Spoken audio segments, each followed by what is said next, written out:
Welcome to This Is My Story, a podcast dedicated to sharing your story and how God has helped you take next steps in your journey of faith. I'm your host, Austin Carrick, and let's dive into today's story. Thank you for joining us today as we dive in today's story. So today we are here with Pastor Chris Smeltz, the Ephrata location pastor for Victory Church.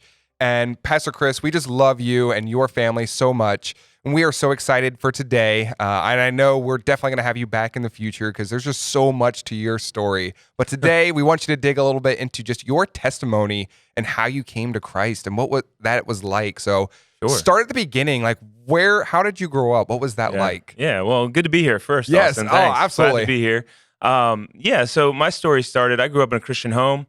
My mom and dad are kind of patriarchs, so they kind of stepped out and started that, kind of put a stake in the ground and said, they have a relationship with Jesus, and so they wanted us to have a relationship with Jesus, me and my brother. So growing up in that, I was in church all the time, a couple different churches throughout the years. But when my story begins, I think, middle school. I got baptized at the age of 13, so I took that step.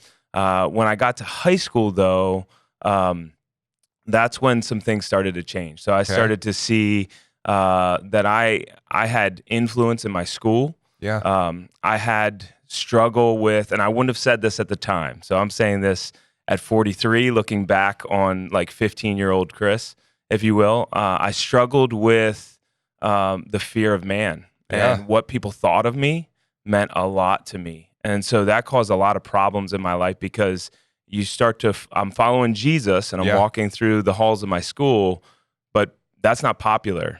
People don't like that, right? And so I had to start making a lot of compromises in my faith to start to please these people over here. If I'm going to walk with this crowd, the in crowd, Jesus isn't cool with the in crowd, right? Wow. And so I struggled with that. I played football. It's a big part of my story. Sports was always something. I didn't grow up in a family that loves sports.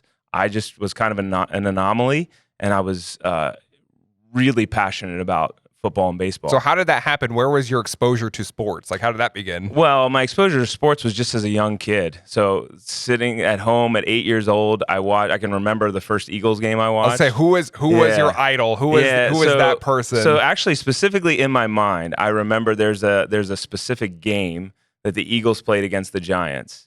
And as a young boy, I was watching Randall Cunningham play, and there's an iconic play that he made on Monday night. I wasn't even supposed to be up watching it.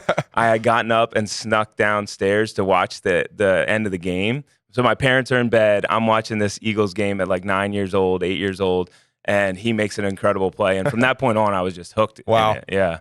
And I wasn't blessed with that kind of talent, but I just wanted to emulate those guys. No, that's awesome. So you get saved, you commit your life to Christ in middle school? Is that when that happened? So I would have been baptized at 13. I mean, early on, I had prayed a prayer when I was probably like 6 or 7. You come home from church. I heard in Sunday school, people who don't know Jesus go to hell. So I had that conversation with my mom of like, hey, I don't want to go to hell. And so we had that prayer.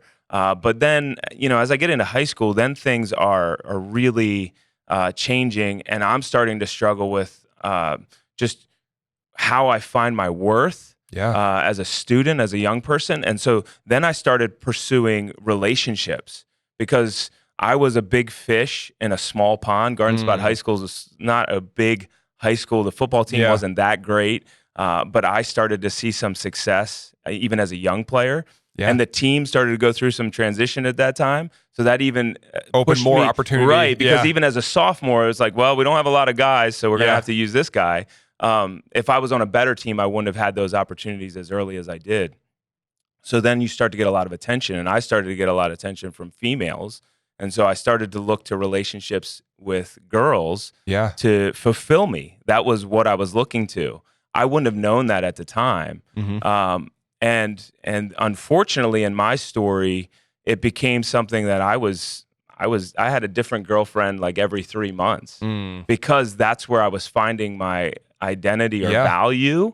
And so then as I got older, when I was a sophomore, I dated a girl that was a senior. So she was much older than me and pushed me sexually further than I would have ever wanted to go. And there's an old saying about sin. It'll take you further than you want to go, and it'll cost you more than you want to pay. Yeah. And so that then marked my life at that point. Wow. I started to struggle from that point on in those relationships.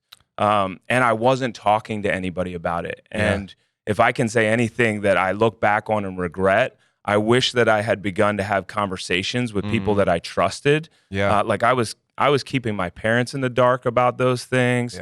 Yeah. There was a youth pastor that was involved in my life that he played a vital role in my life. And I'll get to that role he played. But I wasn't talking to him. And so I was just leaving people out, and it was causing me to live a double life because I was doing the church thing. I was going to youth group, going to church, but then I was on the side, I was doing all these other things. Yeah. So actually my wife and I went to school together, and Erin didn't like me in high school because she was like, you were somebody who said you followed Jesus, said you were in relationship with Christ, but your life didn't reflect it. Wow. And I saw it. And so she did not like the hypocrisy. So were you and Erin in the same grades then? Yeah, we were in the same grade. So did you grow up together in school, or did you meet each other later in the So school it would have years? been like I moved back to the New Holland area in 8th grade. So 8th grade we would have started, like we would have, I would have known her. I had a high amount of respect for Erin. And I knew she wasn't the kind of girl I would have dated in high school, partially because of the stuff I was doing, right? And so, but yeah, that's a unique part of our story. So she had a front row seat, though, to this season of It Smells Like. Yeah, absolutely. Oh, that's cool, though. Yeah, and that's she really did not like me at all. So then we can get to the point where my life changed. So I had a dramatic encounter with Jesus in the middle of my senior year. So it's January of my senior year. That youth pastor that had been so invested in my life and continued to follow up with me. Like there would be seasons where I wasn't at youth group for a while because I was doing other things. Yep. And we didn't have cell phones back then, so he would just stop by my house. Like if he saw my car was there, he'd stop in and talk to me. And so one time he invited me to a ski retreat that the church was going on. And so I was like, all right, didn't have anything going on that weekend. And so I decided to go on this retreat. So I get on the bus, and it's a chartered bus driving 2 hours. It was great. That youth group did a great job of planning those events. And I feel like a youth group event like that can go one of two ways. So I'm glad to hear this was a success story. It was great. It was great. It changed my life. But the Lord met me that night on that bus. Wow. And that's where my life changed. And the story behind that is, so we get on the bus, and back then we didn't have iPad or iPods or phones. Nobody had any of that stuff. Yeah. We had Walkmans, right? So I had the CD player, or I didn't have it. Everybody else had it. I didn't have one. And I had this strange compulsion to read the Word of God. So we're driving to the Poconos, and everybody else is kind of, headphones on, not talking. And I just turned that little light on, and I opened the Word of God. And I read one verse, and it's John 14:15. And it says, "If you love me, you'll obey my commands." Wow. And so how did you get to that? It was like the audible voice. Oh, I just opened the Bible. You just opened. It was one of those times where you were just like, I'm just opening, and God, show me something. Exactly. Wow. Like I didn't even know where to read. At that time, I hadn't spent a lot of time in the Word. I mean, I knew all of the stories from Sunday school and stuff like that, but I didn't know, okay, God, like I feel like you're telling me to read, so I just opened. And that's the passage I opened to. Wow. And it was like I heard the audible voice. It was like Jesus was sitting right beside me. Yeah. And saying that if you love me, you obey my commands. And a lot of people take that verse in the wrong way. They take that verse in like, if you love me, you'll do what I tell you to do, right? Like God's strong-arming you into obedience. Yeah. What I realized in that moment, and I was broken in that moment of, I say that I love Jesus.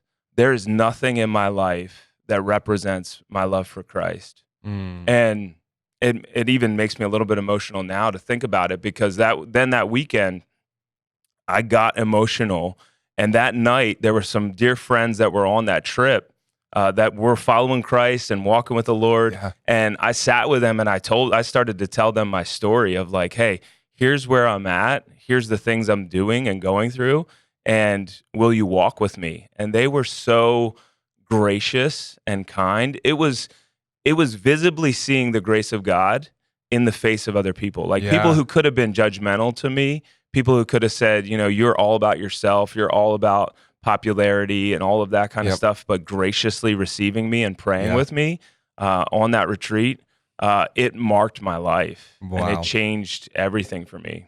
That is what an incredible story. Yeah. So you go to this retreat then. Was the retreat more, you said it was a ski retreat? Yeah, Is ski that retreat. Yep. So were there times then of like worship, of prayer? Absolutely, And like, what did that feel like to you then, now having this new Yeah. commitment, like, and you grew up going to these things, Yep. like, what was a different feeling? Like, what was that like? Total shift in how I viewed our time together, like that was planned. Yeah. I had always gone on those retreats that like, oh, I want to go because there's the fun stuff to Yep. do or the people that are there. And all of a sudden I was like looking forward to the times where we were worshiping together or there was teaching, and I was beginning to soak that in. Yeah. I was actually paying attention. I was actually plugging my mind into those moments and not daydreaming.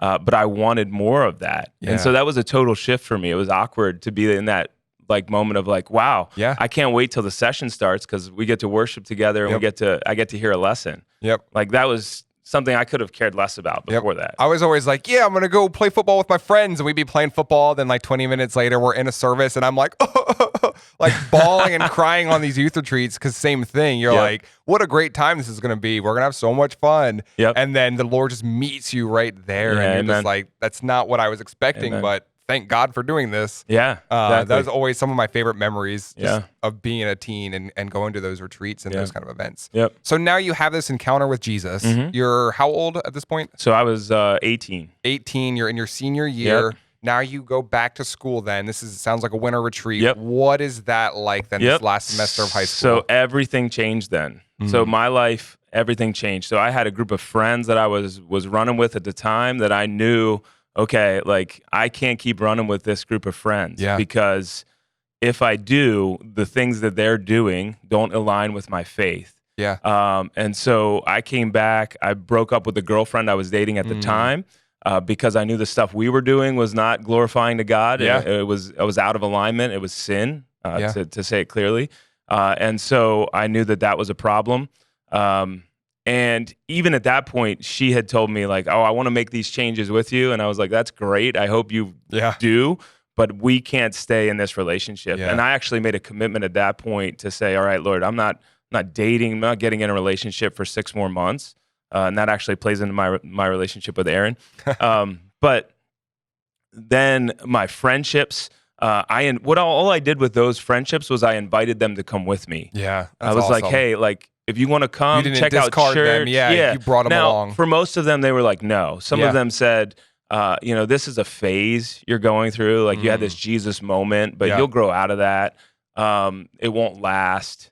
And here I am, 23 years later, and still walking with the Lord. But that was some of the attitude. And a couple of them actually came to youth group. One guy gave his life to the Lord as a result of that. But there was a unique thing at Garden Spot at that time we had at that school, there was in our class, there was probably 15 or 20 of us that ran together. And that group of people really accepted me. It was a great group of believers, and kudos to those families and stuff like that in the churches in the area because they really brought me in and I didn't feel judged by them at all. And it was great to just be invited into the circle there of friends. Yeah. So at this point, we're in winter, ending that. Are you still involved in sports at that time? Did your relationship with Jesus change any of those team interactions? So baseball was about to begin. So baseball season around here starts in March. Okay. And so going into baseball season, my mentality shifted. So when I played football in the fall, I was a lot more me focused. Yeah. I mean, I wouldn't have known that at the time. Yeah. Now looking back, I wasn't a great teammate. I was not somebody that said, hey, I need the ball and I need the spotlight. What I mean when I say I wasn't a great teammate, I looked at the younger guys on the team, I wouldn't say with disdain, but I didn't really focus on what the influence that I could have with them. If I could say anything about the 4 years that of my high school career, I felt like God had given me a position of influence and I wasted it on myself. Wow. So I wasn't necessarily like, depending on who you talk to, I wasn't a terrible person. So I don't want to paint the light. Like I don't want to paint it in the wrong light. But I just had opportunities to make an impact in kids that were younger than I was, that were looking up to me, and I didn't see that at all. So coming to baseball season, I started to look at that differently. Like I started to look at like, oh, these younger guys, like they need somebody to mentor them. They need somebody to bring them along. Some of them are afraid to even come out to practice because, what's it going to be like to be with these older guys? And I'm intimidated. Yeah. And I had forgotten what that was like. And so now as a senior on that baseball team, I was able to be a captain and a leader in a different way than I had been before, not just with performance, but actually caring about the people that were on the team with me, even those guys that were on the JV squad. And some of those relationships, people have even come to me later in time and said, man, you were a really great leader. Like I really looked up to you during that season. Yeah. And I hadn't even thought about it that way. Wow. No, that's what a perspective shift. And again, in those moments, you don't really notice that. But now looking back, you're like, wow, that was such a moment of influence that I had. Sure. So now you're graduating then at this point. So where does life take you there? Yeah. So graduation comes, and even all the way back to that retreat, I felt like because I had wasted those 4 years, and God was doing things in those 4 years, but I had wasted my opportunity for influence. I felt this compulsion to work with young people. I was like, I don't want people to make the same mistakes that I did during their high school years. Yeah. And so I looked for ways to get involved in student ministry stuff. And so the youth pastor that I had been with, he's like, hey, would you come and volunteer at this camp? It was called Ultimate Experience Camp. It's out in Conestoga. So I came and did a couple weeks there of volunteering and on staff with that group there. And then I also volunteered at the church that I was at the time. It was actually when I started attending the same church that Aaron was at. It was Bethany Mennonite at the time. I just got involved with the youth group. I said, hey, how can I help? So got involved with middle school. Was that strategic going to the same church as Aaron, or that was kind of just God bringing it all together? By that point, we started dating. Okay. So by that point, the 6 months that I had talked about in January, that was up in June. She wanted to date me before that. Wow. So she was somebody who was like, wow, I want nothing to do with this guy. She saw the shift in me. Wow, that's incredible. She would tell you that. So she saw a complete change in my life. And so we actually went to prom together in the spring. That's so but neat. just as friends. Yeah. So then we started dating after we had just after we graduated, like 2 weeks after we graduated. And then she was already volunteering on the junior high ministry at the church. And so I just joined her in that. Yeah. But I poured myself into that. That was something that we did together. And I just wanted to make an impact in those young people and those young students. So I looked for every opportunity that God was opening those doors. And I was saying, God, just use me however you want to be an influence for these young people. Yeah. And so God began to open up doors there as well. That's awesome. That's incredible. Yeah. So then life after high school, so you start serving and you're in ministry positions of volunteer and being a part of youth specifically. Where does God take your life then? You're dating Aaron. Life seems good. Yeah. What happens after that season right there? What's the next? Yeah. I mean, the next step really would have been, I went to college. I went to East Stroudsburg University. That was the track I was on because I was going to play football there. So I went and played my freshman year of football. I played at East Stroudsburg University. I was going to be a gym teacher. That was the track because I thought, well, what better job can you have than to wear sweatpants and roll a ball out every day? No offense to gym teachers out there. But that's the way I looked at the job. As a teenager, I was like, this is like the easiest job in the world. It involves sports, and you get to influence kids. You get to influence people. Yeah. So Aaron and I continued to date through that year, long distance relationship, a little bit, 2 hours, if you want to call that long distance. And it was great. It was a hard season. I made some great friends, and there again, the Lord marked my life with the people of the Christian Fellowship at East Stroudsburg. So a secular university, 8,000 students on the campus. There's about 80 people that meet on a Thursday night in the bottom of one of the dorms, and that was the Christian Fellowship. Oh, wow. And so I found a flyer the first day I was there, and I was like, I'm going to that welcome picnic. I put myself out there. So that's one thing I would encourage people in, is take that next step, activate your faith, find people that have similar values that you do, that have relationship. I made some great friends there that really impacted my life. But then I ended up dropping out of East Stroudsburg just because Aaron and I wanted to get married. Yeah. So that starts our story together the next year. We got married and just continued to pursue the Lord together in ministry, and committing my life. As what I did from that point on then was, all right, Lord, like, as you open doors, I want to be able to walk through them.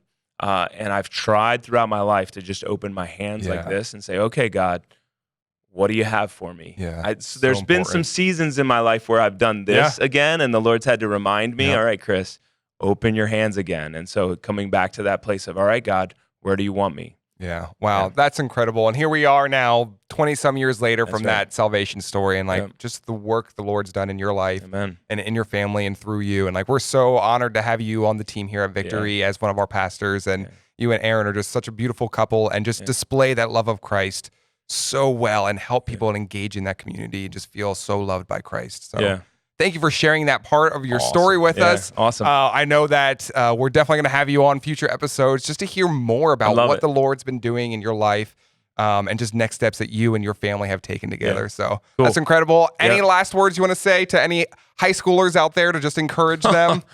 Oh man, that's a great question, Austin. Find people that are going to make you better. Your friends will determine your future. So the people you place around you, place people in your life that are going to make you a better person and push you towards good decisions. Show me your friends, I'll show you your future. Pastor says it all the time. When you're in high school, the importance of community, and then obviously putting Jesus first in all the things you do. That's so good. Well, thank you, Pastor Chris. That wraps our episode for today. You can check out next Monday. We'll have another episode online. So we are so excited about that. Thank you again, Pastor Chris. Anytime. Everybody, be blessed today. Have a wonderful day. Thank you for joining us on this episode of This Is My Story. Hearing these incredible accounts of God's work in our lives reminds us of the enduring power of faith. If you've been moved by these stories, don't forget to subscribe on your preferred podcast platform and on YouTube.